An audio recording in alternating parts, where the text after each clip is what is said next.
Ladies and gentlemen, this is going to be a very important segment. Hit subscribe to this channel. Share this segment everywhere. And to my super chat, I can't thank you enough. I can't do this without you. So to my super chat, thank you. This is a very important segment because, first and foremost, before we get to the direction our country is heading, in terms of foreign policy, in terms of the eviction moratorium ending in a couple of weeks, where thousands, perhaps tens of thousands, perhaps hundreds of thousands of families will face eviction because of the policies of one political party.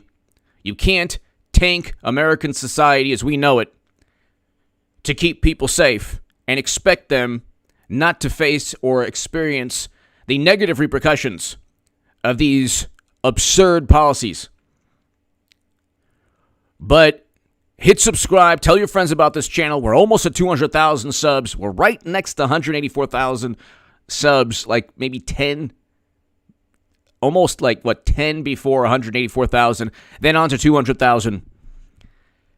Before we get to all of that, tell somebody tonight, your husband, your wife, your boyfriend, your girlfriend, your son, your daughter, your friends, tell them that you love them. Tell them how much they mean to you. Explain to them how much they mean to you.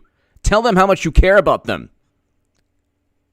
Because we've seen from everything that's taken place just the past week in Afghanistan, or around the world, in your neighborhood, people you know, we've seen that if you're blessed, if you're fortunate and lucky enough to be blessed and to have things that other people don't have, or to be just lucky or blessed in a special way, tell people that you love them. Write that novel you've always wanted to write. Start painting. Start writing poetry. Start, writing music. Play the guitar. Learn the guitar, drums. Do something special, because the trajectory of our country in the next 4 years shouldn't be the trajectory of how your life will go. You need to be prosperous, focus on joy and happiness, and focus on life, living life, and ignoring fear and paranoia and hysteria. If you hear somebody and they're selling fear, if you hear a person's voice on television and they're selling fear, your instinctive reaction should be, no way. I'm not going to succumb to the hysteria, the paranoia, the noise, because it sells. It's very lucrative. Heart disease and cancer. More people lost their lives last year than you know what. Okay? Look at the numbers in aggregate. Look at things from a bird's eye perspective and focus on joy and happiness and love and life, because life is short and you have to live life to the fullest every single day. Every single day. And tell somebody tonight you love them. That being said, I've never felt a certain way, and by the way, to my super chat, thank you. I can't do this without you, so to my super chat, thank you. That being said, ladies and gentlemen, it's an unfortunate feeling that I feel that I haven't ever had before. Even during the Bush administration, the worst president of all time, George W. Bush, Strategic Rooney. I never felt this way, and I think that long term we'll survive and prosper as a country and as a nation. I think that short term we're heading towards a dire, terrible scenario on many fronts. Tig, thank you. I appreciate your positivity. Heavy times, no words, live life. HA, thank you. Thank you. Thank you, Tig, so much. Greatly appreciated. Thank you, David. Thank you, everybody. Tig, thank you, as always, for your kind words and for your support. I greatly, greatly appreciate that. Thank you. Tig, everyone here. We have a potential full-scale war in Afghanistan again. Potentially, that could happen. I pray that there are no more atrocities. Those 13 Americans, those almost 200 Afghans should be alive today. That's 100% Biden's fault. He was supposed to be out May 1st. He had January, February, March, April. He had January 21st to May 1st. Someone give this man a calendar with puppies, or those like calendar like old Mustangs. Okay, it's like $10 on Amazon. You could just buy. Just somebody give the president, quote unquote, a calendar. He could have simply withdrawn everyone he needed to in an orderly manner.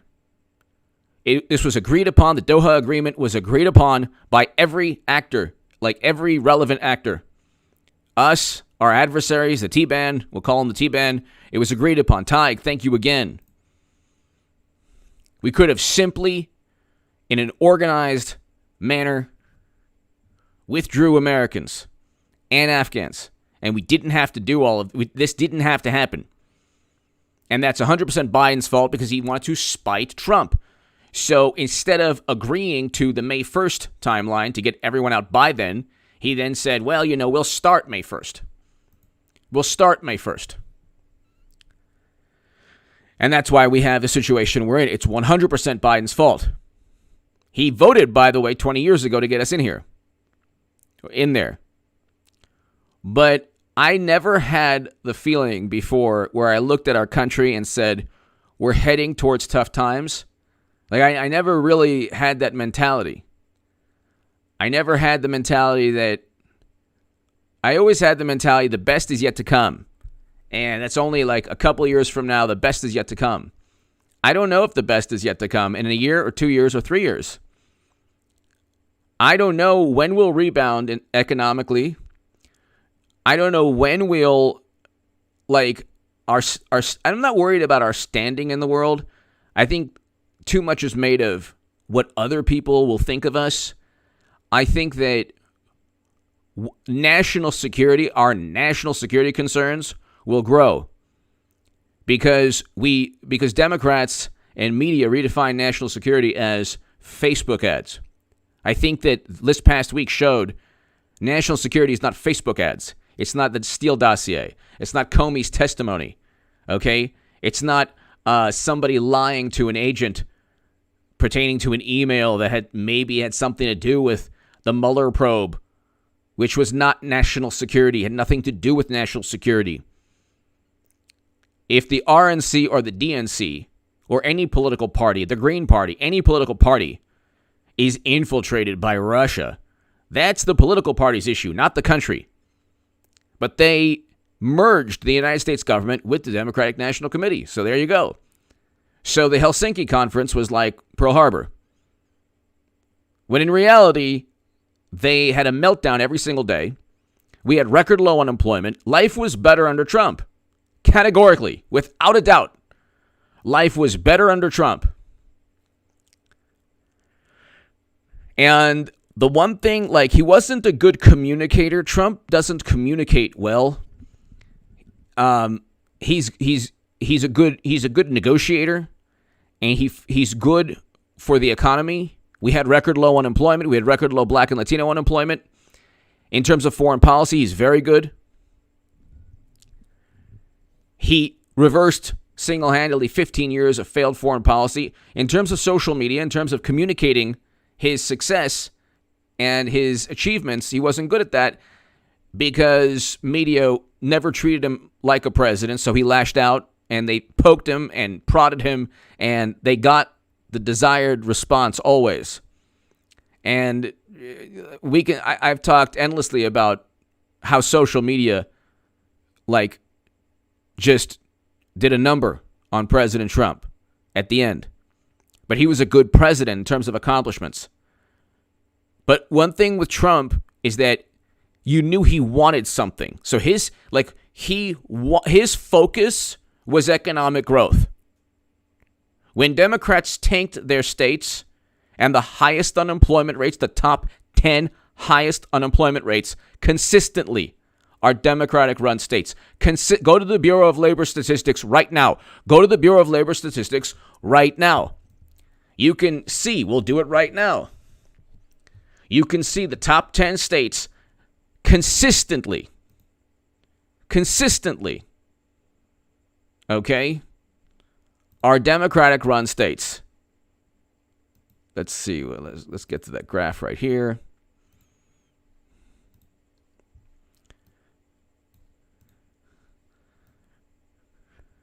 Nevada, 7.7%. Okay? They voted Biden, and they're consistently blue, although it could go red. But New York, 7.6%. New Mexico, 7.6% unemployment. California, 7.6%. New Jersey, 7.3%. Hawaii, 7.3%. Connecticut, 7.3%. Illinois, 7.1%. District of Columbia, 6.7%. Pennsylvania, 6.6%. 1, 2, 3, 4, 5, 6, 7, 8, 9, 10. The 10 states, the top 10 states with the highest unemployment rates, according to the Bureau of Labor Statistics, are Democratic-run states. Okay?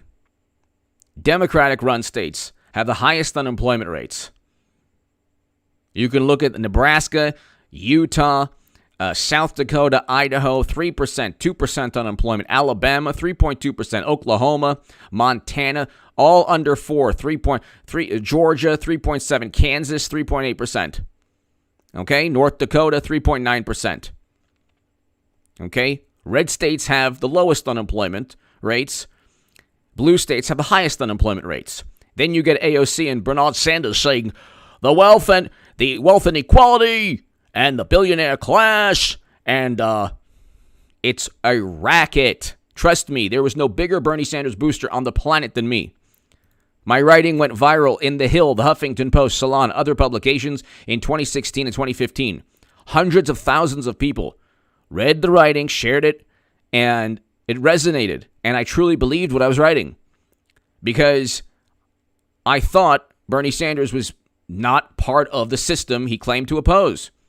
If anything, he was an integral part of the very system he claimed to oppose. Trump, for,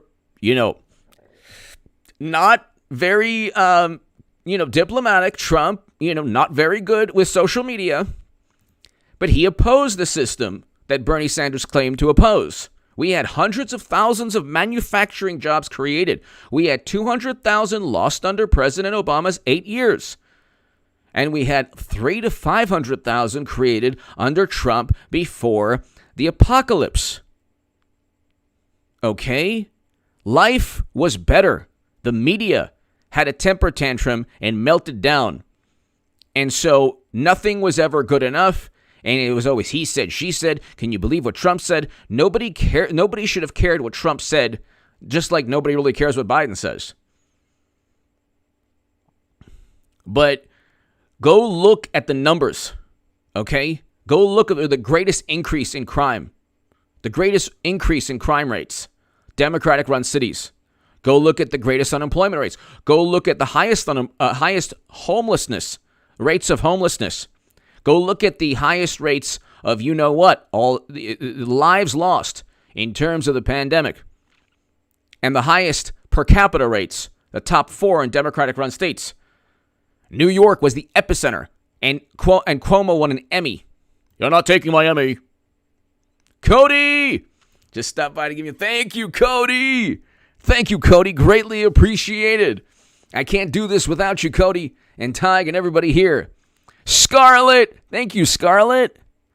Thank you, Scarlett. Cody, greatly, greatly, greatly appreciated. I hope you're having a great evening, and I want you to have a fantastic weekend. Thank you, Cody. Scarlett, thank you. Cody, Scarlett, everyone here, Tig. I want to read this to you again. AOC and Bernie Sanders can't simply go to the U.S. Bureau of Labor Statistics They can't do that, okay? The communist or the socialist or the rose Twitter or hammer and sickle or whatever, if you're on Twitter, I'm not on Twitter. But the morally superior, left-leaning, the furthest left ideologue, they never go on. And like socialist countries, the ones that are left have the highest poverty rates. So the left's ideology is basically, and I was there, I know. I never focused on that. It was always this, belief that this kind of, I don't want to say twisted or warped, but I had that mindset for a long time. When I was a Bernie Sanders supporter, when I was on the left, it's this notion of morality without actually being moral. So what is the point of bringing up the working class and the billionaire class and wealth inequality?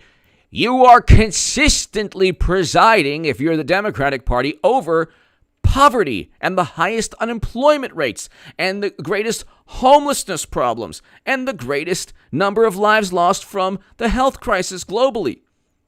New York was the epicenter. And God bless the people of New York and New Jersey. Their governors, Phil Murphy, might be even worse than Andrew Cuomo. We can read it again. Ringen, my man, Ringen, constitutional, thank you. Ringen, constitutional, Eric, H526, and Luke, thank you. Phil B, me too, thank you, love your work, thank you so very much. Thank you, Phil B, me too, thank you, Ringen, thank you so very much, as always, Ringen. Roger Rabbit. First, the Democrats, H.A. Goodman, I believe we should all become apoplectic together and get this over with. Is that hairspray? I see John Travolta. If you look, ladies and gentlemen, we'll start now. Let me know if you can hear me. Okay, so really quickly, before we get to Afghanistan, before we get back to Afghanistan and talking about it, there's a reason that the left or Democrats run this racket, okay? Go look at the numbers. Go look at the numbers, okay? This is why they kicked Cuomo out of government, okay? And the main reason is not just the allegations. The main reason is he put infected people in nursing homes. And 12 to 15,000 lost their lives in a lonely, horrific manner. They have these rules. You can't see anybody. You can't have your business, and it's for your own good. And at the end of the day, the cure is worse than even the problem. Democrats have found a way to make the cure worse than the problem. The cure is worse than the problem. Nevada, New York, New Mexico, California, New Jersey, Hawaii, Connecticut, Illinois, D.C., and Pennsylvania have close to 8% unemployment, or about 6.6 to 8% unemployment, or 7.7% unemployment. Okay? Now you have a situation in Afghanistan where I don't know how we get out. Roger Rabbit, thank you as always. I don't know how we can get out, because you do need to retaliate, of course, but at the same time, this is why Trump possessed wisdom and Biden did not. Trump was not perfect, but he had wisdom. Biden is diplomatic, lacks wisdom, has always lacked wisdom. Tell me a foreign policy achievement. Libya, WMD voted for Cheney, voted alongside Cheney, Bush, and Rumsfeld. So did Kerry. So did Clinton. These people are hypocrites. The biggest hypocrites on the planet. All I talk, cruelty. Trump is so cruel. Yeah. Look at the cruelty taking place right now. And by the way, the American soldiers and coalition soldiers still there are heroes. And they are given, can you imagine being first of all, seeing 13 of your friends losing their lives because Biden wanted to spite Trump. They already said in April, the T-Band said, we're going to retaliate if you don't leave on May 1st. There will be consequences. You will be held liable. You gave them the initiative, Biden. You allowed them to do this. And you have close to 200 Afghans who lost their lives.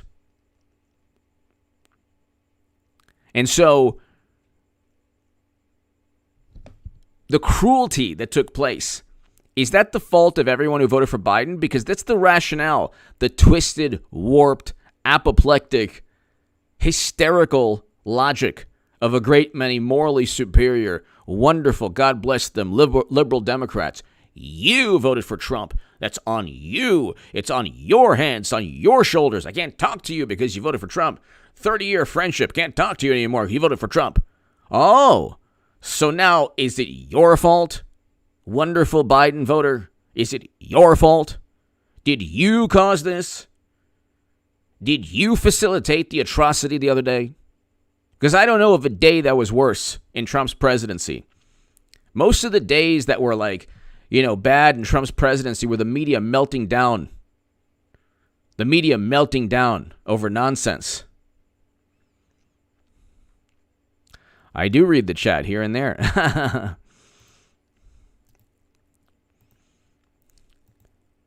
How do we get out now? Bumbling, stumbling, blinking, and mashed potato brains. How do we get out? And Biden, you have this this scene now where it's the darkest day of Joe Biden's presidency, and it's this scene where he goes down, he points, he's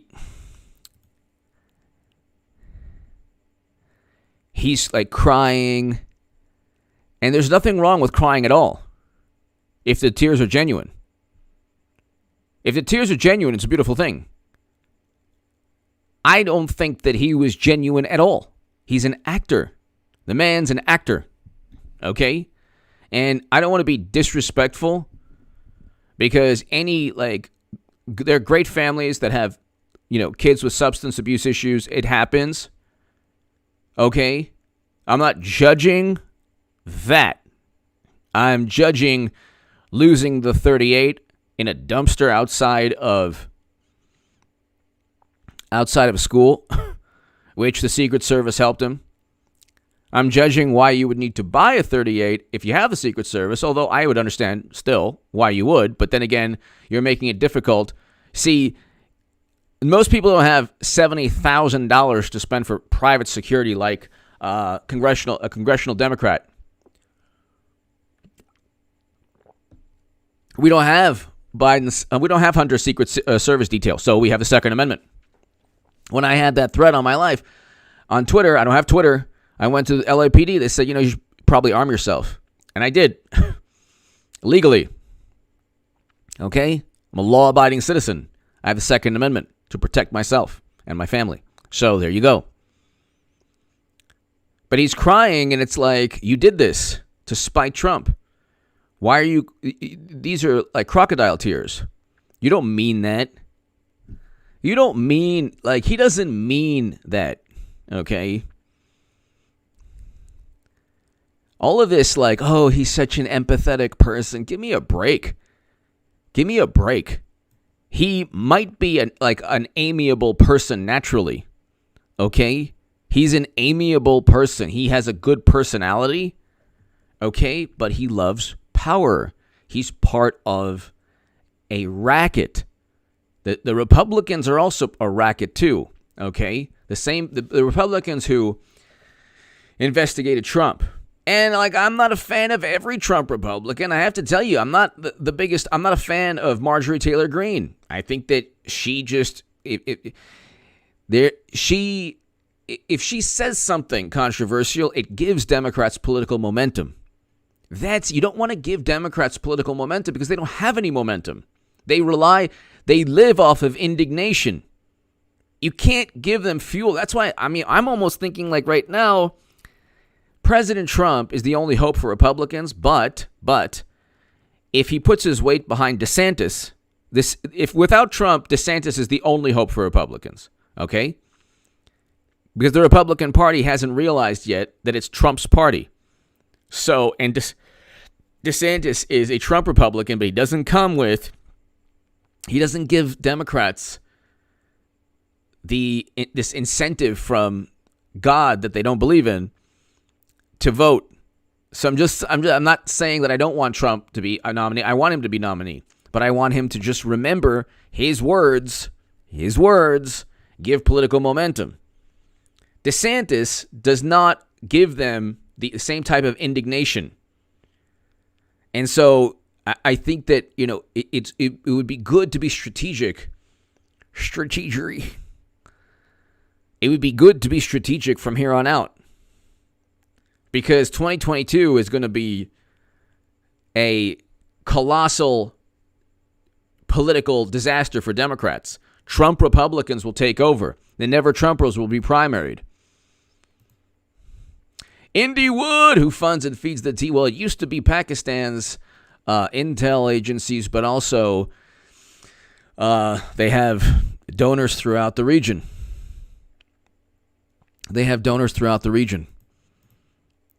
Indy Wood. Thank you, Indy. I hope all is well. But I think DeSantis has if President Trump doesn't run and he gives his full weight behind DeSantis, it can definitely work. I think that if President Trump runs again and, there isn't the focus on his words or social media, there's no stopping him. Then there are other issues which we don't get into, which also play a factor.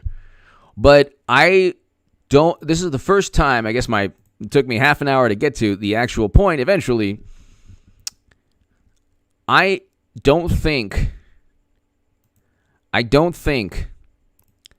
that we're heading towards, I think that the country is going to be heading towards a tough time the next 3 to 4 years. And unlike the critique of Trump from the very beginning, where there was a resistance even before he started. Larry, thank you. Vampires feeding on rampant apoplexy. Happy Friday. Larry, thank you. I think that this is the first time in my life where I look and I say, things are going to get worse. And I don't want to feel that way.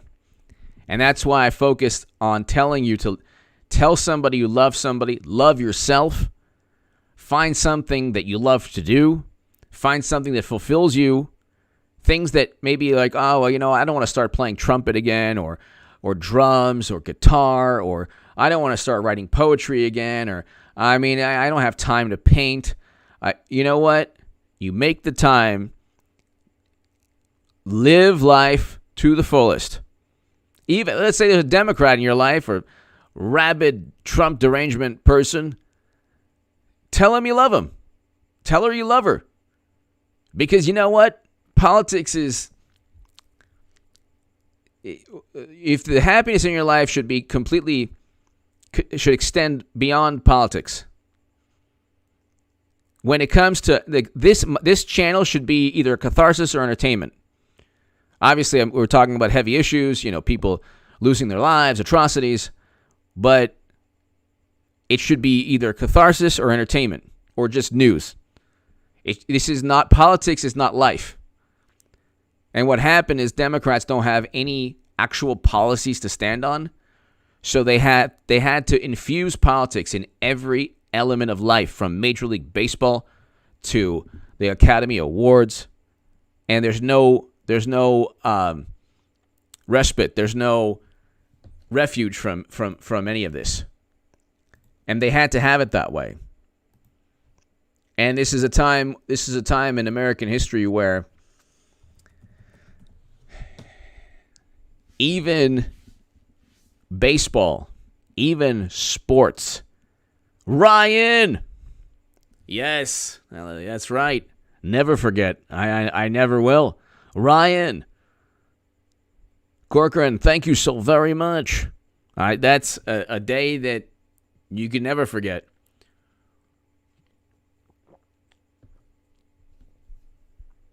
I had a friend in one of the buildings. Thank God he got out. Thank God he got out. But I just, Ryan, thank you so much. Thank you.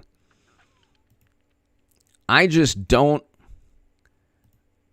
think that we're heading towards any type of recovery or rebound. I think things are going to get worse in terms of international relations. We have a president. We have mashed potato brains who's surrounded by highly educated fools. Extremely educated and polished imbeciles. Very respected buffoons. And they're creating these policies. They're shaping foreign policy. And they're doing, like, this is their first test. They failed miserably and they're failing miserably. Now, how do we get out? Because, we have to get every American out. We have to get every American out. We have to get every American soldier out. We owe it to them. I mean, they should get, I don't know, some kind of, every Iraq and Afghanistan veteran should get a hero's welcome. I mean, I don't know how veterans feel about this, but I don't know if a parade would, something has to happen to where they get, and Vietnam veterans also, Desert Storm, something has to happen where the country has to show our appreciation, especially because Biden has told 3, 4, 5,000 American soldiers to do the impossible. Evacuating in those circumstances was virtually impossible, and they were able to do that. But there's still 1,500 Americans, or who knows how many, more than that. Afghans who helped us, more than that. So, it's how are we going to get everybody out? I don't know.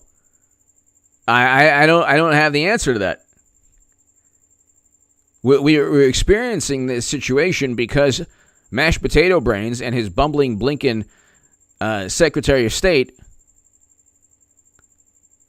and all the people around him wanted to spite Trump, so they arbitrarily, without any reason, without any motive, without any logic, there was no reasoning in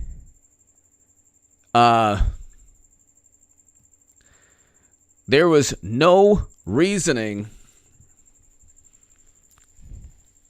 in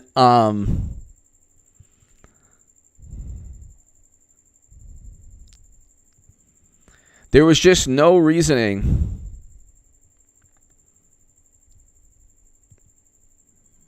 in trying to contradict Trump.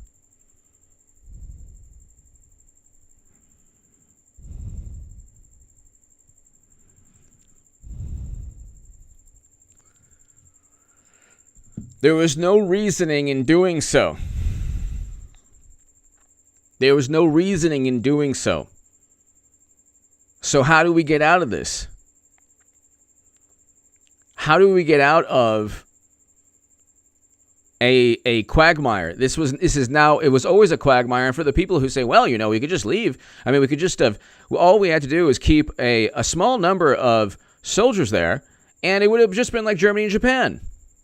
From 1945 until today, nothing happened. Nothing happened in Germany and Japan like this.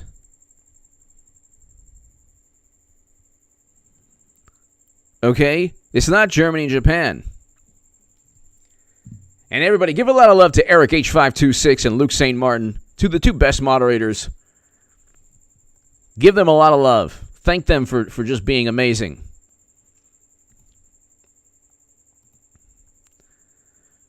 But how do we get out of a situation where it's like this hornet's nest, and every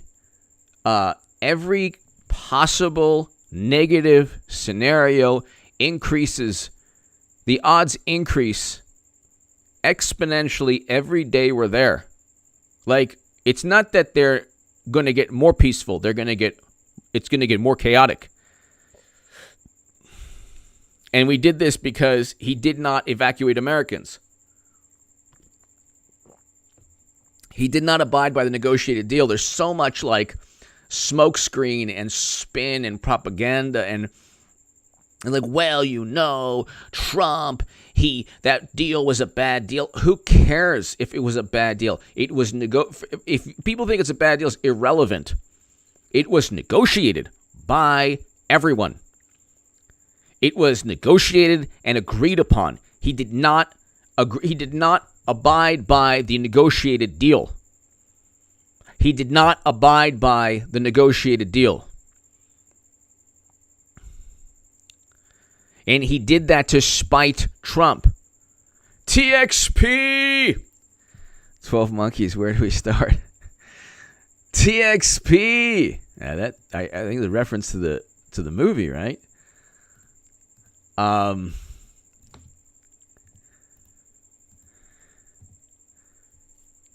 TXP, thank you. That's old school right there. That's old school. TXP, thank you. Oh, that was a great movie. That was a great movie.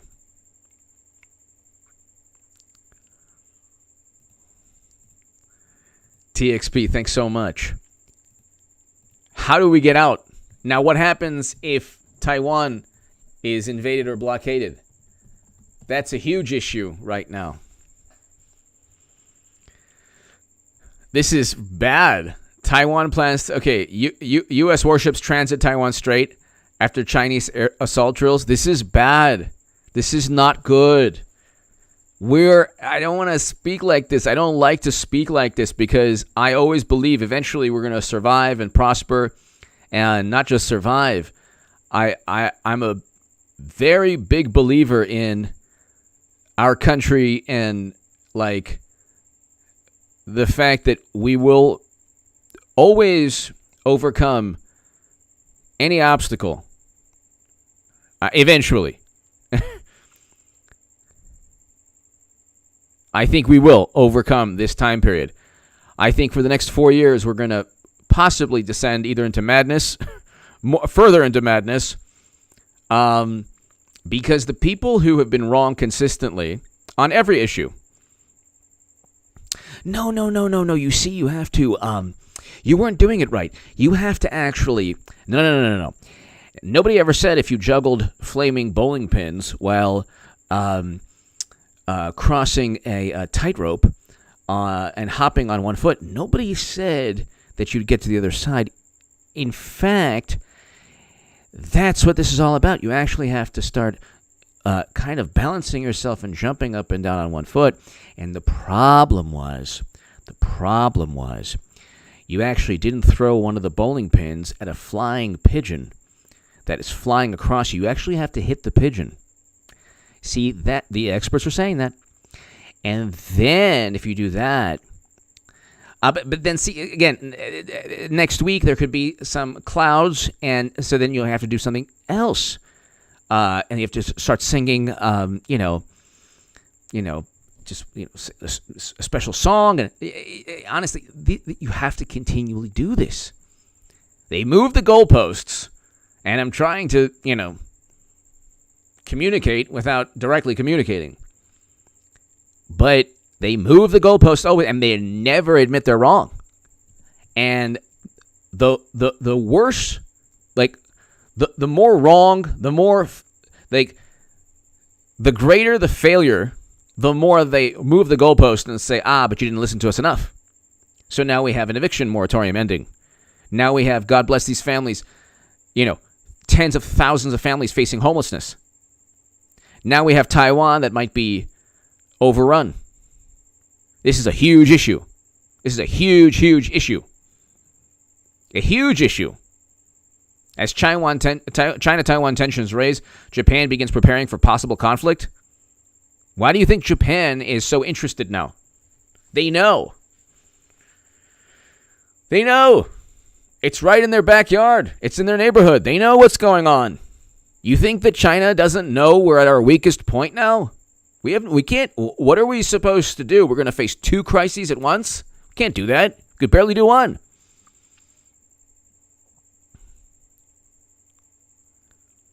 And so you have this situation. Christine, thank you. You have this situation where things are now crumbling, and the one thing that Trump had was he was unpredictable. And he was not somebody to be messed with in terms of, I don't say this as, I'm not praising militancy. I'm praising a certain character trait. Biden doesn't have any character traits. He doesn't have much character. He will go with the flow. Trump has character. You might not like who he is, but he does have principles that guide him. That's why we had record low unemployment. That's why we had the Doha Agreement. That's why we had the Abraham Accords. That's why he was the first president to step foot in North Korea, to begin détente between North and South Korea. That's why President Moon Jae-in of South Korea stated Trump deserved the Nobel Peace Prize. You might say that what he did wasn't good, but at least he was able to accomplish something nobody was able to accomplish. You might say, well, that agreement with the T-ban wasn't good, but he was able to accomplish it. And he wanted to reverse U.S. foreign policy. He did that. And we needed to reverse U.S. foreign policy. He was able to accomplish this because he believed we were heading in the wrong direction. Biden doesn't know which direction to head in. He is told which direction. He doesn't have a worldview. They always said Trump didn't have a worldview. That's not true. He does. And they always said he's an authoritarian despot. They're talking about themselves. We needed Trump because if we had 4 years of Clinton, honestly, I'm definitely not a fan. But Clinton's better than Biden. Hillary Clinton is better. Even Hillary Clinton is better than Biden. Much better. Much better. Because nobody would tell her what to do. She would be more militant than President Trump, a lot more, which is something I can't have. But Hillary Clinton, at least, and I am not a fan, but at least Hillary Clinton would have her own mind and a functioning mind. And nobody would tell her what to do. Oh, my goodness. I can second that. Okay? She does have leadership qualities. Okay? She had top secret intelligence on private servers, but she does have leadership qualities. Trump has leadership qualities. Like he does. Biden has no leadership qualities at all because he doesn't know where he wants to go. He's the captain of a ship, and we're heading towards an iceberg. And there's not just one; it's like numerous icebergs. So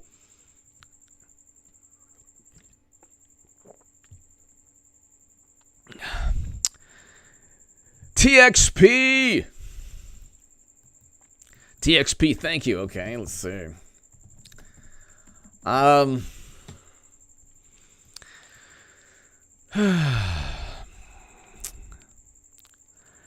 mean, I wish I could get into it, but I like what Texas is doing. I like what Abbott is doing. Democrats are on the wrong side of every single issue. It's unbelievable. It's unbelievable. They like a rabbit's foot. They like holding on to these rabbit's foot. CMW, slow and steady. 2022, 2024. We'll get there. Never give up. Never give up. Never give up. Never give up. CMW. Thank you. And I say never give up. Never give up. Keep on going forward. And I think our country will, definitely survive this. But CMW, I agree with you. TXP, I agree with Abbott. But CMW, we can't ever give up. I think that mashed potato brains, CMW, will steer us into another iceberg pertaining to Taiwan and China. I don't see what we can do. There's nothing we can do, because what we will immediately do is have a UN Security Council session, but they're part of the Security Council, just like we're part, like 20 years ago with Bush in Iraq, we were part of the Security Council. So if they, this is horrendous. God bless the people of Taiwan. I don't want them to be invaded. I don't want China to invade Taiwan. I do not want that. But something's going down, and it's really frightening, and it's really scary.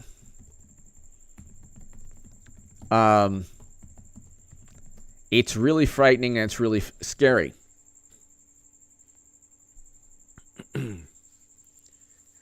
And China is part of the UN Security Council.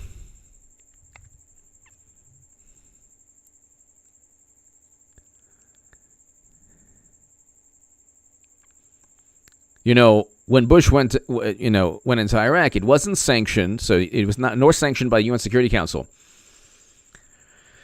So, but he still did. So it's like, you're not really going to stop. I don't know.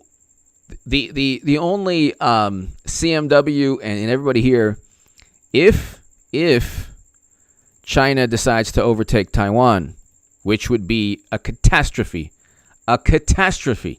for us, an absolute disaster,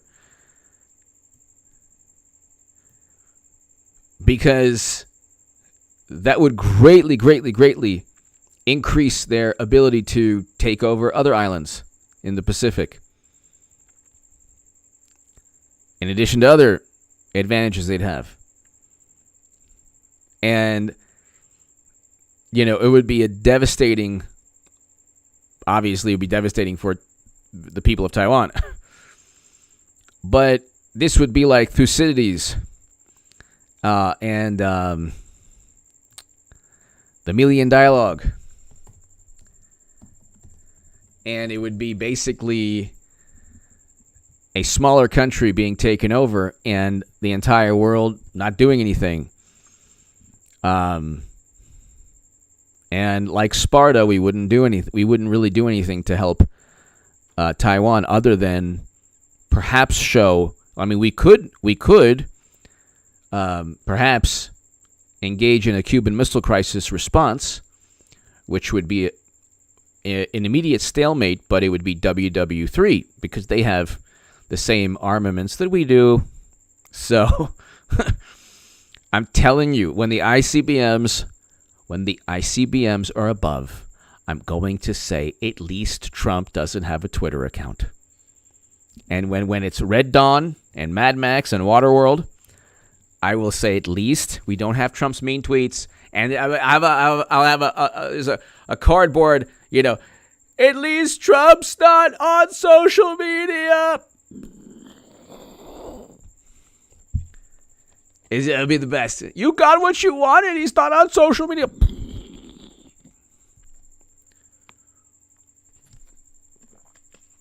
And every late night show, it's like, you know what? It is the end of the world, but really, Trump is not on social media. So I mean, it's a win-win. I mean, it's a little bit bad, because and talk about global warming, talk about climate change. It's gonna be climate change. You better believe it.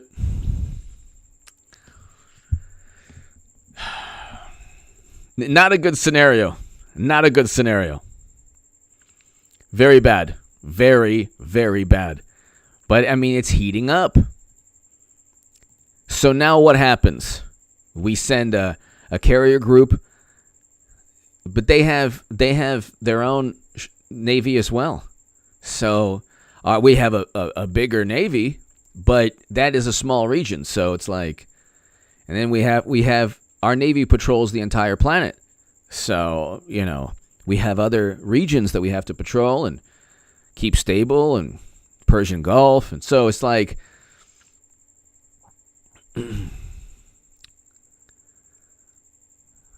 what do we do if they go after Taiwan? What can we do? What can we do? What right would we have? Because that's a special, unique diplomatic situation. And that is one of the key national security concerns of China for since 1947 or 1949. So, Wall Street Journal, 15 hours ago, as China-Taiwan tensions raise, Japan begins preparing for possible conflict. Reuters, U.S. warships transit Taiwan Strait after Chinese assault drills. So, they keep on having these drills.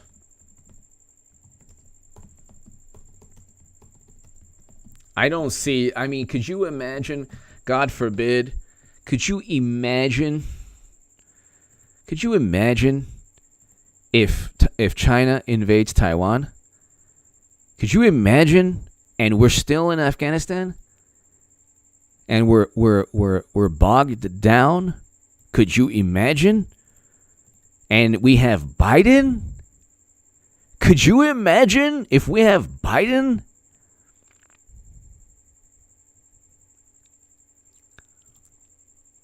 And what? Let's say, God forbid, we have another. This is like an absolute catastrophe. But at least we don't have Trump's social media presence. So there you go. It was only about their sensibilities. That's all. It was only about their sensibilities. It was never CMW. Thank you. It was never, ever about Trump or his policies. It was about Trump giving them the finger every single day. And we had it good. Like under Trump, we had it very good. We had a president that, as much as he could, was leading the country. The media meltdown, everything they did to Trump, they did to Bernie Sanders. The difference is that Bernie didn't fight back, and he was part of the same corrupt system. They accused Bernie of being a Russian operative, too. Every single thing they did to Trump, they tried on Bernie Sanders. But Bernard Sanders is not made. He's not like the Orange Menace. He doesn't fight back. He says, fair and neutral, fair and neutral. And he takes it. And Bernie, thank you, may I have another? Thank you. Oh, another Iowa. An app from a Clinton team app. Thank you. I was up, but now I'm not up. Wow. Is there a way I can win Iowa maybe 100 years from now when the Messiah comes? Is every Iowa I get cheated? They cheated him in 2016, and guess what? They did the same thing in 2020. These people are grifters, the biggest grifters and racketeers of all time. My God Almighty. And without Bernie Sanders, could you imagine if one day he gets drunk? He's like, I just want to let you know, I'm tired. It wasn't fair and neutral. You cheated me. Give all the money back to my voters. And also the app in Iowa, you could have used a calculator. Instead, you use an application on a smartphone that the billionaire class makes money from. He's part of the same system. John Mark. Can't wait till he resigns. I think that his resignation, I'll finally get to it. I think that, thank you, John Mark. I think that his resignation is a serious, possibility before impeachment. I think that impeachment will happen, obviously, 2022 immediately. I think that I would rather have Kamala Harris. Democrats don't know how to govern, so it'll probably be a catastrophe, but I would much rather have Kamala Harris than Biden. I would much rather have Harris than Biden. And I would a million times more rather have Trump. Because mashed potato brains is out to lunch. The lights are on, but nobody's home. The lights aren't even on. They're flickering. He's one fry short of a Happy Meal. He's one beer short of a six-pack. He's not the sharpest tool in the shed. I mean, what else can you say? If you know anything, if you know some other phrases, let me know. It's a problem when you have people around the president acting as the president. It's a problem.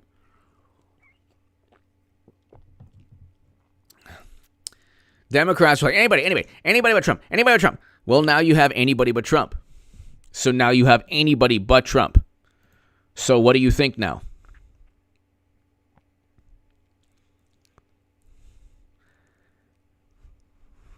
C. Farina, all about their sensibilities. Brilliant. Thank you, C. Farina. I hope all is well. C. Farina. I hope all is well. Thank you. David, thank you. C. Farina, thank you so very much. I hope you're having a fantastic Friday, and thank you. Thank you for your support. I can't do this without you, C. Farina. Everybody here, CMW. I can't do it without the super chat is so important. Thank you. Thank you, C. Farina. Everything they did to Bernie Sanders, they did to Trump, but he fights back. And what happened is that Trump was a leader. He led. He was such an effective leader that Democrats media melted down every single day. Oh my God, look what he's doing. You can't tear apart the Constitution, which he didn't do, and you can't, destroy democracy, which he didn't do, if you aren't an effective leader. They were calling him an authoritarian and despot because he was getting things done, and like prison reform legislation. Name me a despot that's known for prison reform legislation, but then again, you're dealing with ignorant people. They don't know much about history. Their idea of history is like watching MSNBC. That's their idea of history is listening to a rabid Democratic partisan who happens to be a historian on MSNBC talking about how Trump is tearing apart democracy. And he's like an authoritarian because of his social media presence. Because we all know that, every despot, Stalin, they all had Twitter. And so this is how Trump was judged. Okay? Meanwhile, he was the first president to step foot in North Korea. President Moon Jae-in stated that he wanted Trump that Trump deserved the Nobel Peace Prize, but President Moon Jae-in of South Korea stated that Trump deserved that he wanted Biden to continue. He wanted Biden to continue Trump's policies. This is what he stated. This is what his government stated. Okay. Netanyahu of Israel wanted Biden to continue Trump's policies in the Abraham Accords. Okay. The Taliban wanted Biden to continue Trump's policies of pulling out. Everybody wanted Biden. Biden is still continuing Trump's policies of the tariffs. Arlene, thank you so very much, Arlene. Thank you, Arlene. Thank you. Arlene Calderon, thank you so very much. C. Farina, thank you. C. Farina! All okay except for a bad case of the we told you so. You made my Friday night platinum. Thanks. C. Farina, thank you so very much. Thank you so very much. And can I tell you, C. Farina, the I told you so's, depending on who hears them, I would say anyone with Trump TDS, I would say, you know what? Let them. It's best not to even talk to them about politics for the next 4 years. Tell them you love them or her, but it's best. Like, you have to understand something. If God forbid, God forbid, God forbid, God forbid, China invades Taiwan, they'll blame Trump. Okay? If God forbid you have tens of thousands of families that are kicked out of their home because the eviction moratorium, they'll blame Trump or the conservative judges. It's like, well, there's something called capitalism eventually. Like, you can't tank the United States economy, give breadcrumbs in terms of a stimulus. Oh, I gave my own stimulus package, if you know what I mean. You can't prevent somebody from making money for their family, God forbid, so they could pay for their children's medication, so they can live, buy clothing, and live, which is something, terrible for Democratic politicians. You can't do that and tank society to where businesses have to close their doors because of sciency and safety. And then say, can you believe the Supreme Court? It's like, well, you knew this would happen. You understand people do own property, even if you don't think that they should because they're rich or wealthy or whatever. We have a system where people can own businesses. Democrats don't understand this because they get paid by taxes, or they're artists like Hunter Biden, and then they can just have anonymous buyers buy their fantastic artwork. Okay? But you need a functioning economy with property rights. You need a functioning economy where people can pay their rent because they, actually have something called a job that they don't have to worry about ending because of the latest hysterical, paranoid, apoplectic reaction to you-know-what by safety and science-y Democrats.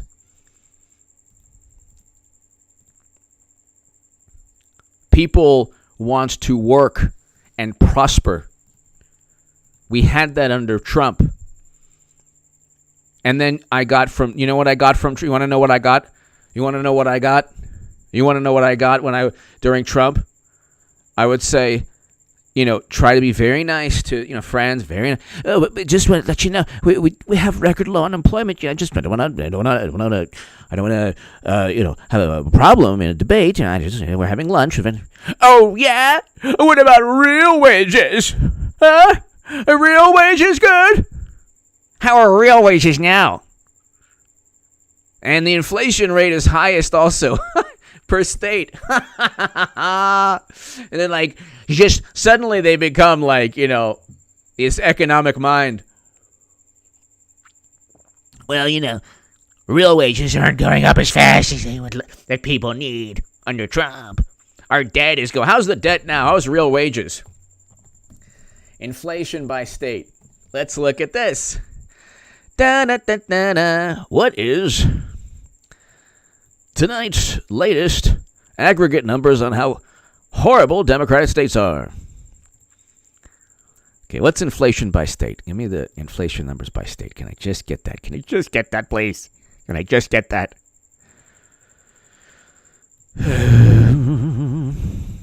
Okay, so hold on. Inflation by state. I'm wondering if, because as we all know, AOC and Bernard Sanders, not every state has the same inflation rate. So let's go ahead.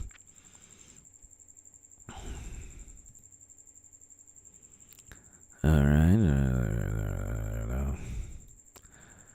I used to be able to find this easy on the Bureau of Labor Statistics.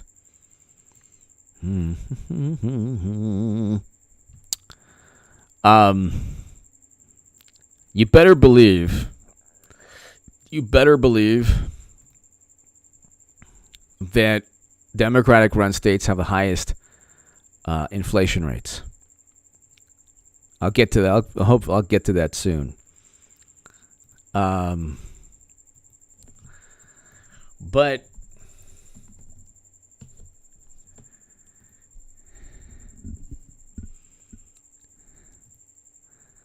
you look, ladies and gentlemen,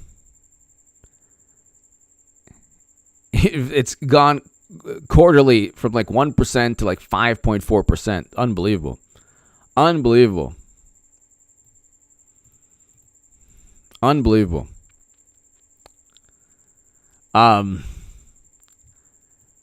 But this is why, like, I don't understand. I don't see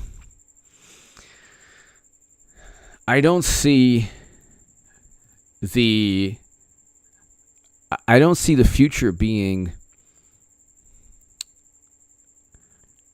like I don't see the future being very rosy within the next couple of years. Hold on one second.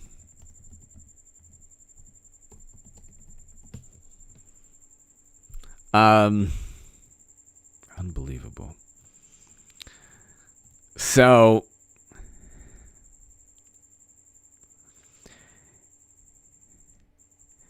it's interesting that you will have like AOC and you'll have Bernie Sanders and you'll have the furthest leftist,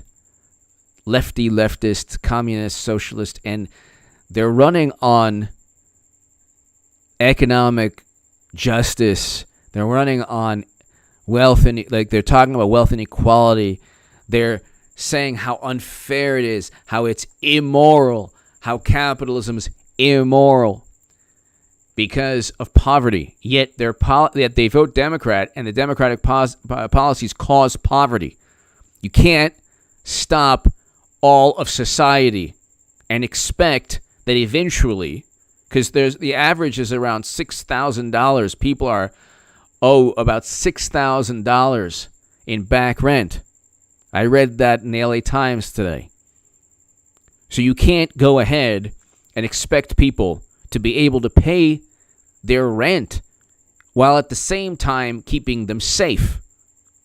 I mean, you have never seen more paranoid and more hysterical and apoplectic people drunk with power, with political power. Like, well, you have to,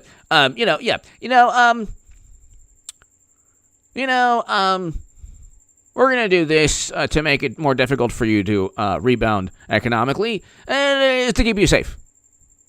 And that's with, like, Taiwan might be invaded. We have Afghanistan now. We have inflation. I mean, at least we don't have Trump's tweets. At least we don't have Trump.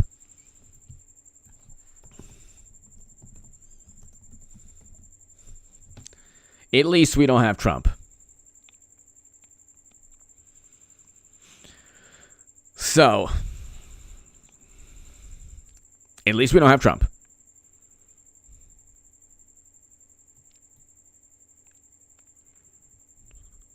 And that's the main thing. Or Trump's tweets, sorry. That's the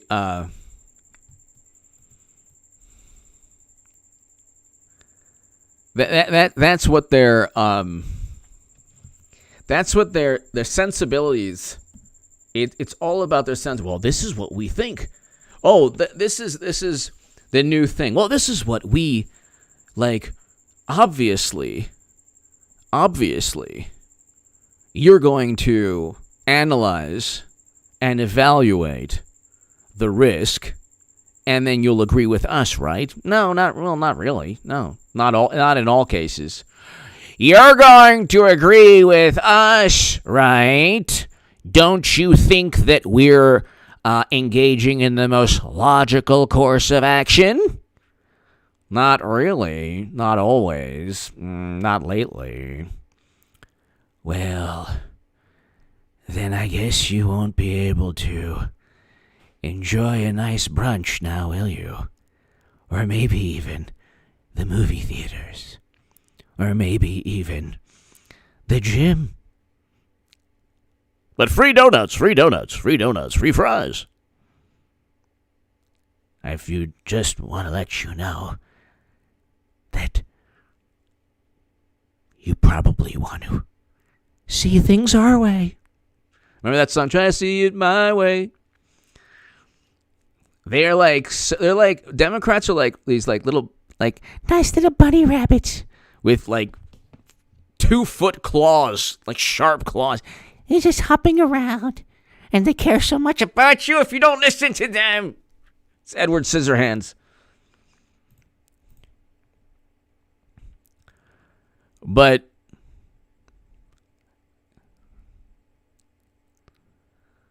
thank you. Hello, Adam. Hello. It's like, you look, ladies and gentlemen, and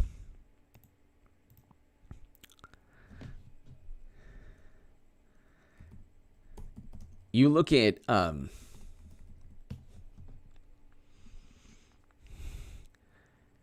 where the country is heading, and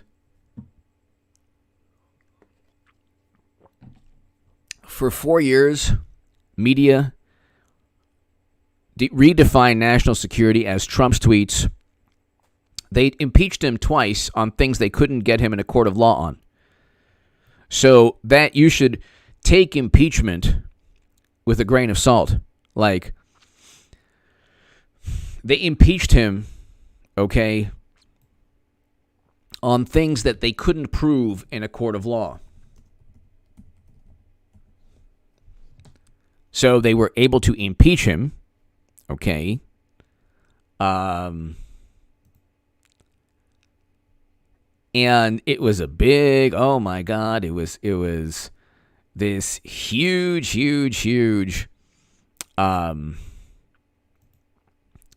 it was this huge deal, and oh my God, it's just like Watergate, oh my God.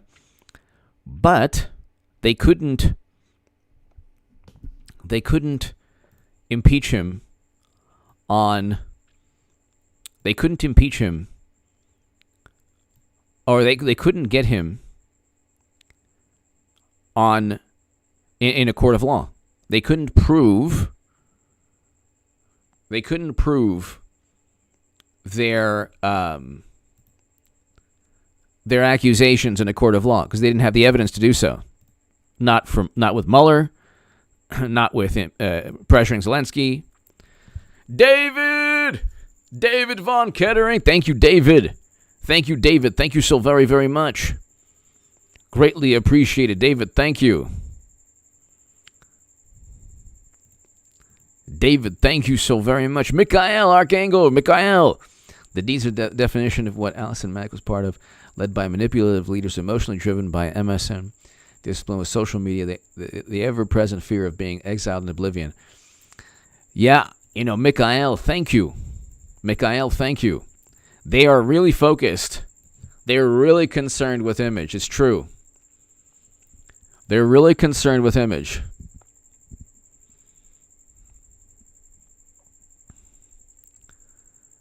They're really concerned with image. Public relations is that their image is their reality. That's why they see Trump as this otherworldly monster. Their image is their reality. David, thank you. Mikhail, thank you. That's why, ladies and gentlemen, like, social media is like every moment, every second that you spend on social media, every second you spend on social media is a second that you could be living, that you could be enjoying life. Every second on social media is every moment on social media is a time that you could be enjoying life, living life. And it's a waste of time. It's like Tron. Remember the movie Tron? It's like Tron. And thank you, Mikhail. Thank you. It's like when you that's why I say, ladies and gentlemen, the next couple of years we're going to have, unfortunately, I hope, I pray, I hope for the country that this is not the case. We will have crisis after crisis. Not Trump pressuring Zelensky nonsense.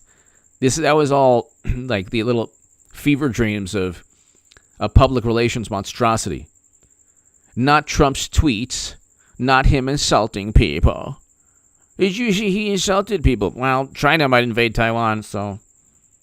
Did you see Trump insulted somebody? Did you see what Trump said? Did you see what happened?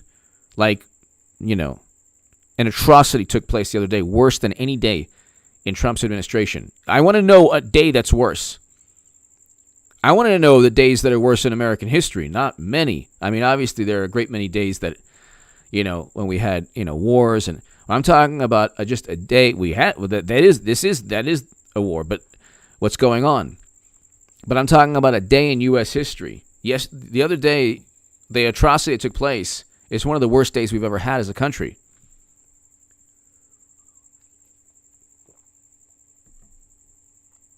And it's like, this man makes Jimmy Carter. He makes Jimmy Carter look like Winston Churchill.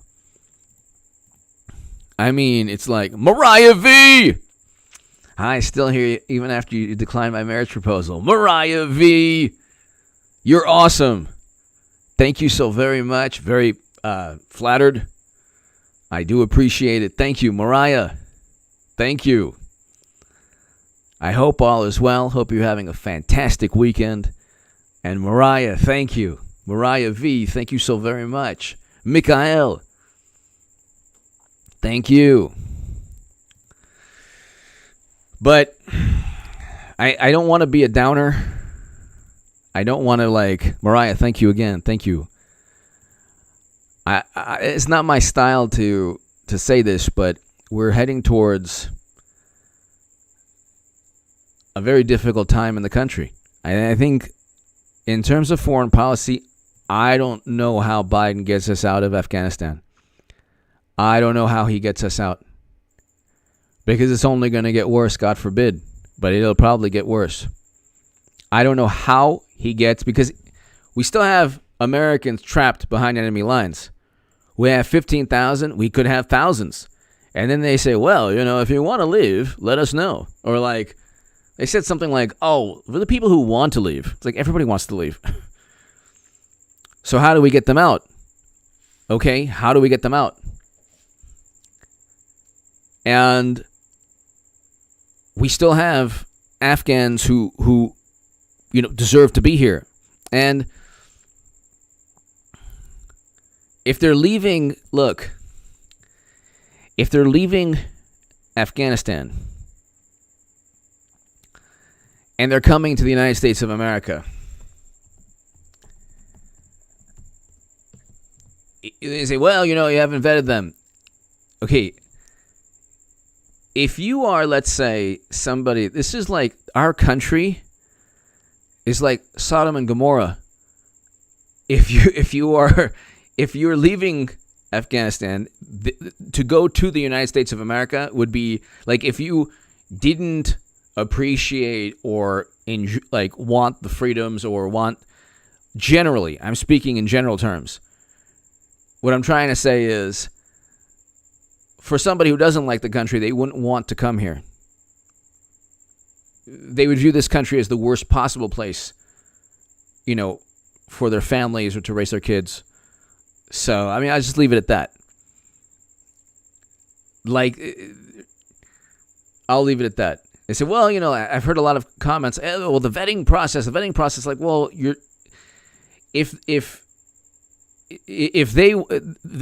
if you have a certain mentality that it's not compatible with the country or this country, then you would probably stay in that region. If you want this country's freedoms, then it's a different story. I'll just leave it at that. But anyway, I just think that I don't understand how Mariah, thank you again. Thank you, Mariah. I don't understand how he gets us out. I don't understand, what would he do if, God forbid, China invades Taiwan? What would he do if what will he do? What will Democrats do in the House, the Senate, and the presidency? And they're still complaining. They have the House, the Senate. What more do you want? What more do you want? Tell me. My God Almighty, what more do you want? You have the president, you have mashed potato brains, and his bumbling, merry band of fools, incompetent, highly educated, incompetent imbeciles, all surrounding mashed potato brain. And this is how every, Mr. President, what do you think of what's taking place in Taiwan right now? Come on, man, I'm watching Days of Our Lives, man, come on. Mr. President, we have a binder here of possible scenarios that you can probably choose from. Choose A, right here. This is what we should do. This is what all the intelligence agencies say. They should do this. Really? Come on, man. I'm watching As the World Turns, man. Come on. And that's why you should pick A. What the intelligence agencies say. All the smartest people say. They're smart, man. Come on. Did Cornflakes give his approval? Yes, Cornflakes likes it too. Well, then we'll do that. Okay, here's a speech. Okay, drink 5 cups of coffee and Jolt Cola and a couple Four Locos, and you're ready to rock. Okay, man. No problem, man. And then he performs a speech barely, and everyone's like, this is fantastic, he's great. And then we have, God forbid, another debacle, and then it's back again. The media's really unfair with Biden. It's like, oh, God. They are? We had record low unemployment. It was like the end of the world with Trump. We had record low unemployment, and it was the end of the world with Trump. And now we have a situation where it's not good. Not good at all.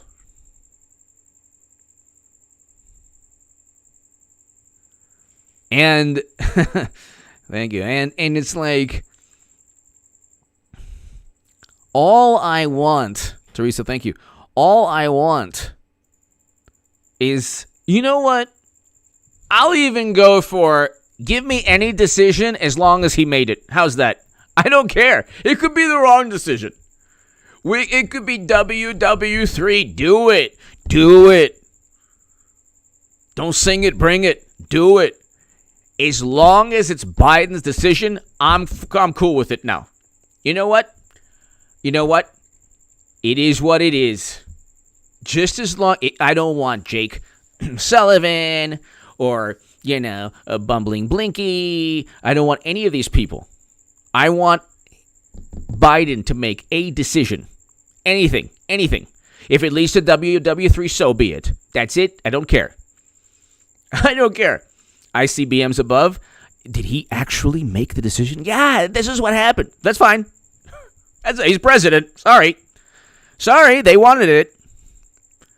And it's like when it's like, I'll be like, I told you so. That's like the last things before it's like vaporization. I told. I get the last word in. Trust me. Oh, I'm going to call up so many people. A text. Just want to let you know before the end of the world. Yeah. How you like Biden now? Oh, you didn't like Trump. Social media. Now we have no planet. Worried about climate change? Oh, don't worry about it anymore. Ain't gonna have no planet. He made a decision once. It was actually his decision. Yeah. It caused the end of the planet, but so what? I don't want him to listen to the people around him. Maybe that's the problem. I don't think he's actually possesses more wisdom, but I would like to have a president that actually like Trump made, like he was like, what about this? What about that? And then you heard every day in the news, no, Trump, you can't have that, Trump, no. Every day was like, Mr. President, Todd Rubel. This presidency is identical to Obama's or Biden. Yeah, Todd Rubel, thank you. Todd Rubel. Great Grandma Anon. How you doing, handsome? Thank you so very much. Great Grandma Anon. This is laziness right here. I want to like actually, get a haircut. I feel like a hippie. Great Grandma Anon, so kind of you. And I hope you're doing well. I hope you're well. And Great Grandma Anon, thank you. We were just talking, Great Grandma Anon. First of all, thank you so very, very much, as always, for your support. So kind of you. And I can't thank you enough, Great Grandma Anon. We were actually just talking about what happens if Biden makes a decision on his own. And what would that entail? Would it be WW3? And my philosophy, which could be flawed, Great Grandma Anon, is that as long as he makes the decision on his own, if God forbid WW3, at least it's on his own. At least give me a decision that doesn't have to do with 10, 20, 30 people around him and the smartest people in the room or who are the biggest imbeciles on the planet. Great Grandma Anon, thank you. I hope all is well. And thank you so very much. It's an honor to have you watch. And thank you, as always, for your support. Can you believe, Great Grandma Anon, the genius that we have, the eloquent, charismatic genius? And it's just unbelievable. It's unbelievable. Great Grandma Anon, thank you so very, very much.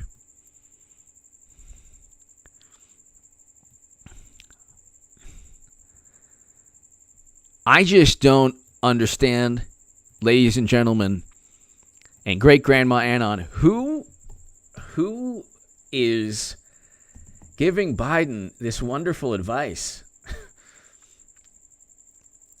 When you've lost Bill Maher, because Bill Maher is like, taking Biden to task. When you've lost Bill, you've lost CNN too. You lost like all of these like MSNBC. They're even like, well, what's going on? This guy makes Jimmy Carter look like Winston Churchill. Oh, Jimmy Carter. What did he say? I sometimes have visions of other ladies. What did he say? I have sinful thoughts. So do I. All these Democrats, they're like, they have this shtick, this virtuosity shtick. They're like, Cuomo, give me a kiss. They all want to hug you and kiss you. It's like, stay away from me. Lord knows, like even before all of this, healthcare scare and crisis, global issue, why would you want a kiss and a hug from Cuomo or Biden? What kind of microscopic organisms would be floating around them? Why would you want to be caressed by Biden or Cuomo or any of these politicians? Why would they? They're convinced that people actually look at them like, wow, what a nice individual. What a warm and fuzzy person. Great grandma Anon, thank you. Great grandma Anon, everyone here. Why would you want to be embraced by Biden? Tales from the Crypt. Like cobwebs, and why would you want that? Like, if it's your grandma, if it's your grandpa, yes, you want to hug and kiss them. Not if it's Andrew Cuomo. You know what I mean? Why would you want that?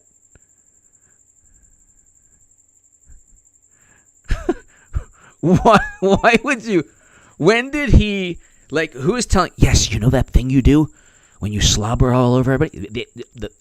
The public relations firm we hired for $20,000 a day?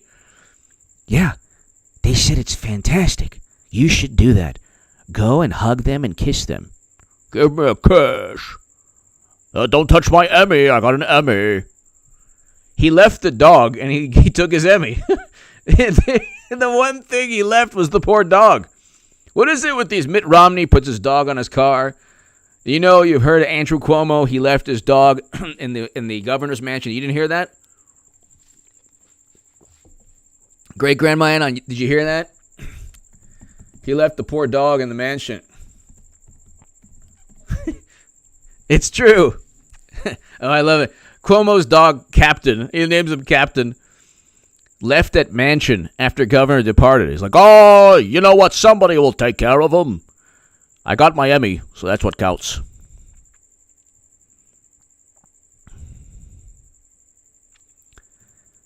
He left his dog in the mansion. Why would he do that? Why would you do that? Why would you leave your dog in the governor's mansion?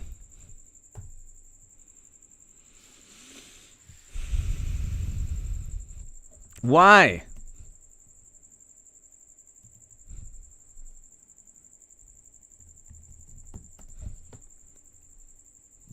Why would that happen?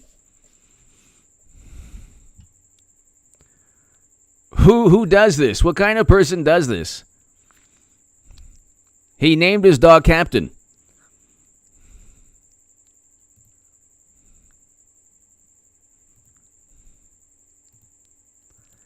And it's like, could you imagine if Trump left a dog anywhere? Oh my God. Oh my God. Could you believe this? Could you believe this? Could you believe what he did, Trump? Can you believe what he did? He left his dog. That's true. My God almighty, that's true. Staffers say Cuomo's dog has as much bite as former governor. Oh, okay. Well, then he said pushes back. So apparently he took his dog. I don't know. Who knows anymore?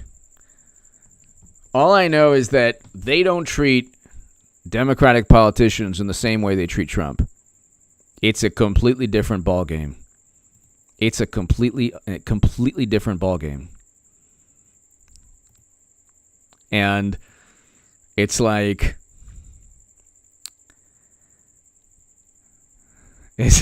Eric, exactly. The dog blamed Trump. The dog blamed Trump, exactly.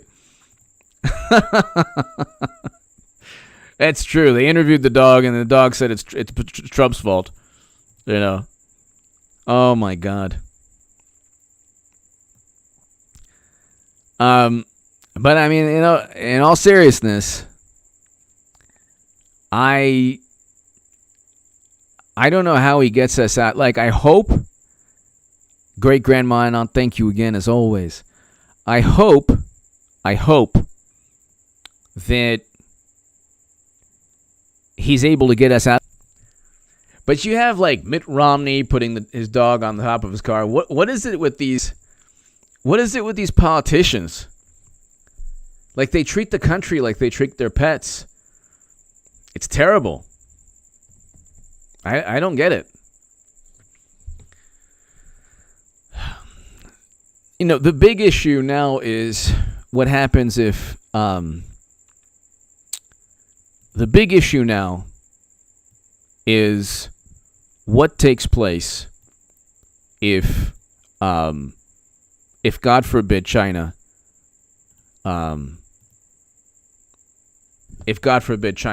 invades Taiwan.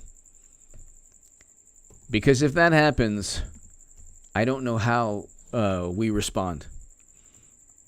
I don't know how we can respond to that. I don't know. I don't know what would do. I don't know how he would rebound from that.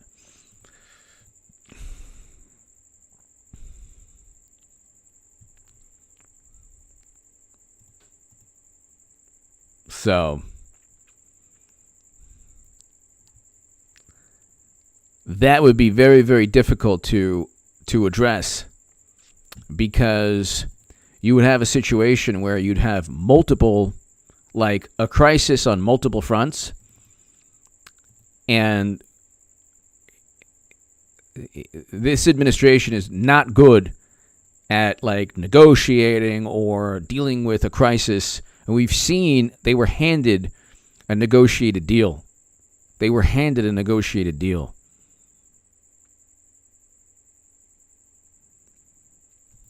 And we've seen what happened. Mikhail Archangel. Sorry, my earlier was long-winded. They just won't let certain words through, verboten. We're in interesting times. It's true. Thank you, Mikhail.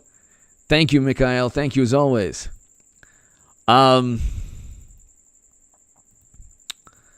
You look, ladies and gentlemen, and it's like wonderful, morally superior, really wonderful Democrats, really fantastic, wonderful, wonderful people. They don't like dialogue and discourse and debate. Why? Because then they might be proven wrong via the dialogue, discourse, and debate. So then what they do is they have senators complain, oh my God, this person, they're influencing, like this information is influencing people. Well, yeah, that's what information does. This was the first time I can remember in my life where a political party is so worried about citizens making up their own mind.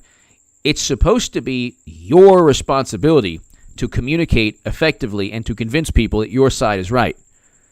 That's the whole point of an argument. If you fail miserably and nobody trusts you, maybe it's because you lie all the time, or maybe it's because you're incompetent, or maybe it's because your argument doesn't make sense. So you could find every single possible way to tell people, or to force people, or to coerce people, or to try to intimidate them, but that's not the way ideas work. That's not the way ideas work. People can gravitate towards ideas. If they make sense, if they don't make sense, it shouldn't be an issue to you. You should focus on your life. You should focus on what makes sense and what's right for you. That being said, ideas that are rational and logical usually win out. Rational and logical ideas and arguments and ideologies usually win.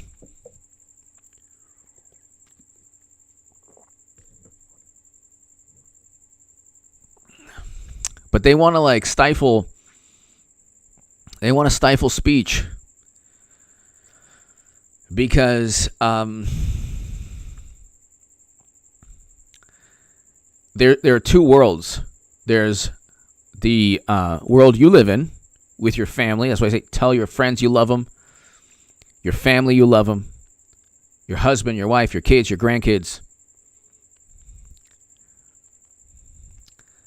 Tell them that you love them and they mean a lot to you, because that's what counts. But that's reality. Then there's Tron. Remember the movie Tron? Great Grandma Anon. Remember the movie Tron, the 80s movie? Tron, or The Matrix. But Tron is a film about a video game programmer that gets stuck in his own video game. And that's what social media is about. It's an alternate reality. It's not reality. It's not reality. And people continually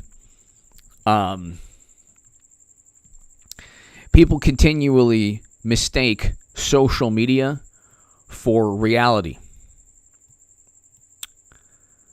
Okay, that's not,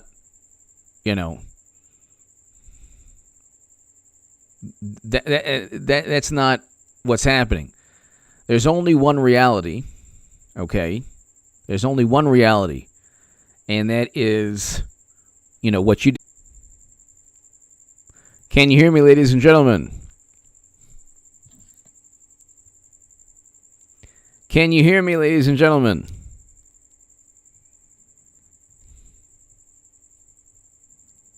Oh, Lord, are you serious? Okay, good. I think we're back up now. Okay, good. So, awesome. So,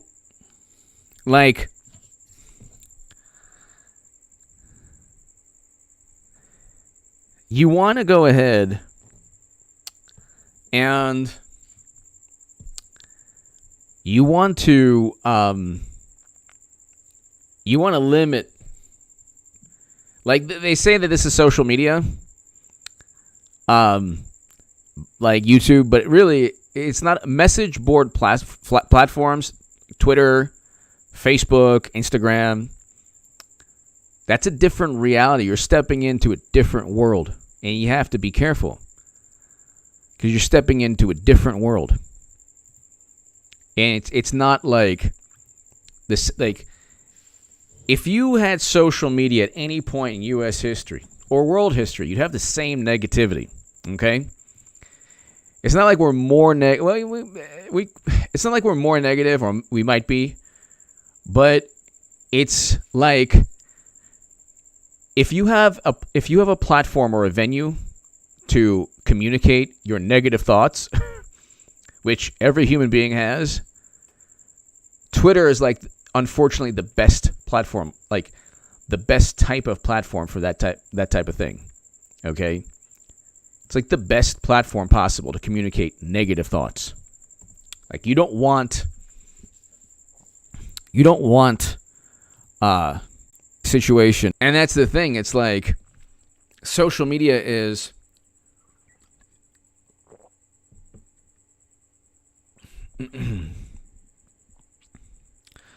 social media is a cyber reality. It's not reality. It's not reality. It's not reality. It's something different. It's this fabricated, vapid form of communication where you don't have any context, very little context. It's like a way to just preach and pontificate and give these quick fleeting thoughts that elicit quick fleeting emotions, usually base emotions. And instead of an actual debate, it doesn't always lead to that. More often than not, it leads to tribalism, but from a cyber perspective. So cyber tribalism. It's apoplectic, exactly. And so that's the thing. It's you want to stay away from that. And even social media, usually social media props up the Democratic Party, but it's you're seeing now, it's not even working in terms of it's not even working in terms of protecting Biden.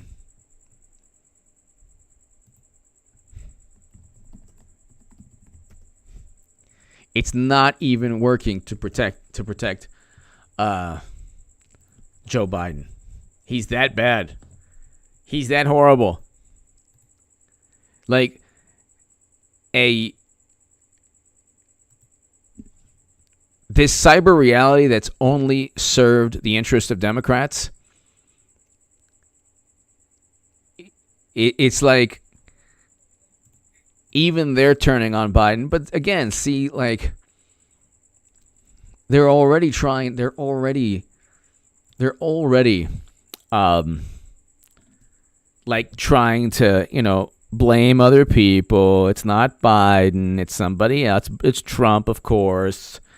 Of course, it's Trump. Of course, it has to be Trump. And they're already doing it. Cody! My old Marine unit was hit in Kabul the other day. Just got confirmation it was them. Damn shame. I'm so sorry, Cody. I am so sorry. God bless you. God bless their families. I am so sorry to hear that. Cody, thank you. Terrible. I wish that Biden had simply abided by. Like, I wish that he had begun, Cody, I wish that he had begun evacuation January 21st. I'm so sorry to hear that, Cody. And thank you for your service to this country. We can never repay the veterans of this country. We can never repay. There's nothing we could do to repay them and like everything they've done for us. So thank you, Cody. You have these people on the left, the far left. I used to know, I mean, you have a whole lot of journalists, a whole lot of AOC. You can use AOC. You'll never get a statement from AOC or Bernie Sanders, bring American soldiers home from endless wars. You know what they were saying? Lately, Cody and everybody here, they were mocking. Media was trying to mock and trivialize the issue of endless wars. And they were saying, well, it's been a year since a casualty. So, I mean, all we had to do is keep Americans there forever. It's like, well, now we understand the severity. Now we understand what people like Biden put them into. Like, it was a person like Biden who voted for us to be there 20 years ago, and a person like Biden who completely ignored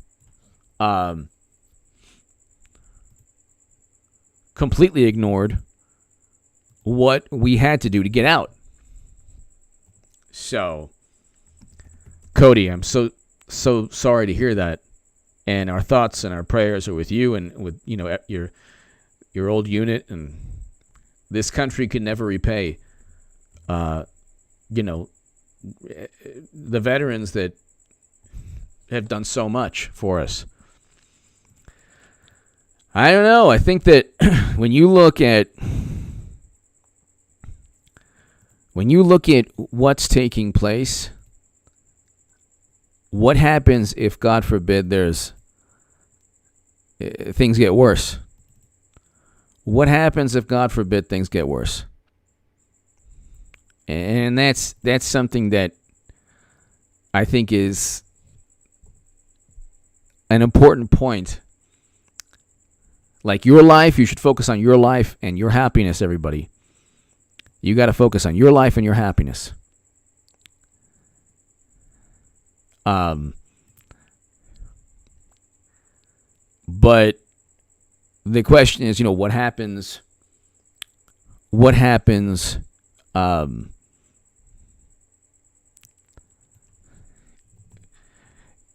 What happens if things get worse? If the economy gets worse, which I think it will. If foreign policy, if we face new obstacles and challenges, which I think we will. Where do we go from here?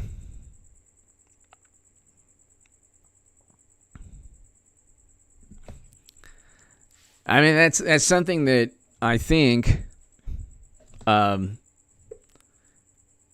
you should separate. So if the country faces even more obstacles next year or next month, you should separate that from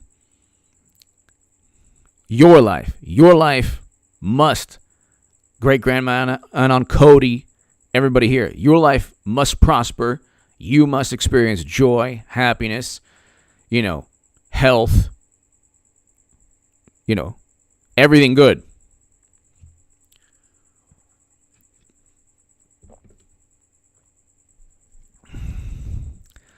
That's why, I always want to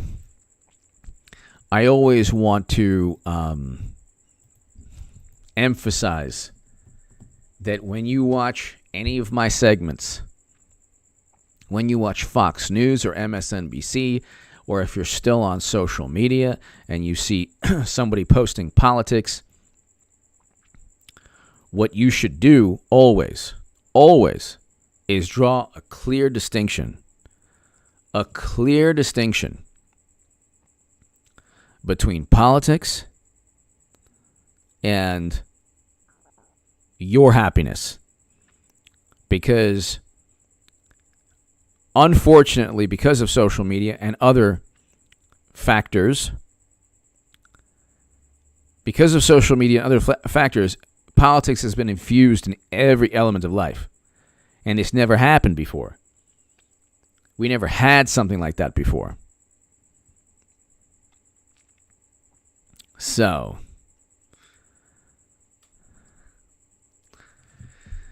ladies and gentlemen, let's just see. We're going on 2 hours.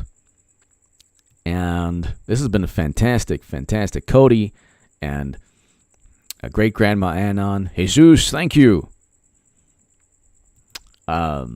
Let's just type in, just for laughs, or maybe tears, let's type in Biden.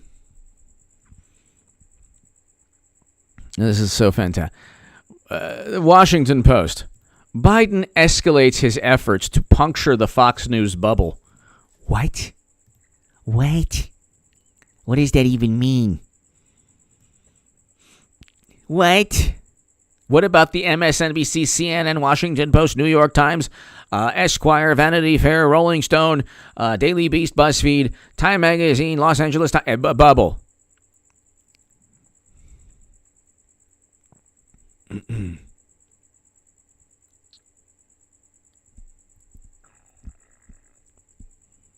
So, and they're trying to say, well, they're trying to correlate it to times within Trump's administration. It's like there's no comparison.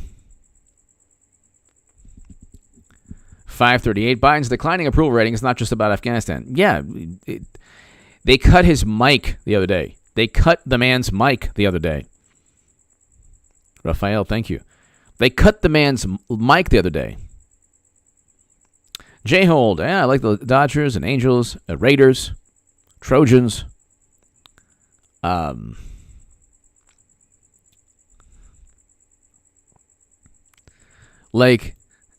It's South Carolina congressman sponsors impeachment of President Biden. So you're gonna have finally people. You're seeing some emotion within Republicans now, which is good.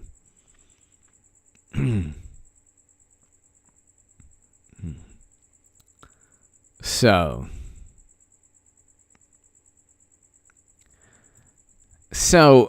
NBC News this would only happen with we have an absolute catastrophe in Afghanistan, and NBC News minor major issues. Emails show how Biden dog was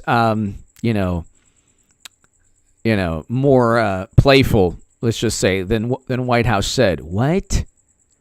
Why are we running stories on Major Biden's dog when we're going to where in a handbasket? This is unbelievable. He's the only Democrat who actually cares about his dog. Or I guess Mitt Romney too, but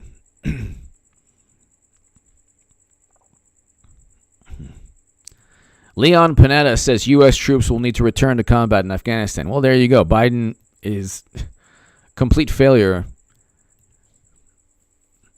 I understand we have to retaliate, but Oh, my God. And Leon Panetta was one of the people to get us in there 20 years ago. It's unbelievable. It's unbelievable.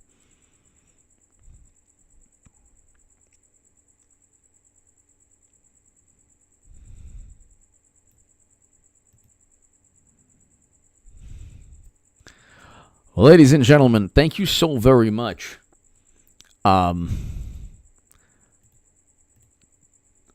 Cody, thank you so very much. Tomes, thank you. Cody, thank you. Great Grandma Anon, thank you. You are awesome. Everyone here is so awesome. I can't thank you all enough. I can't thank you all enough for just the support and just a really wonderful live stream. I will see you, ladies and gentlemen, tomorrow. And thank you, everybody. Always, always, always, every single day, tell somebody that you love, that you care about, that you love them and you care about them.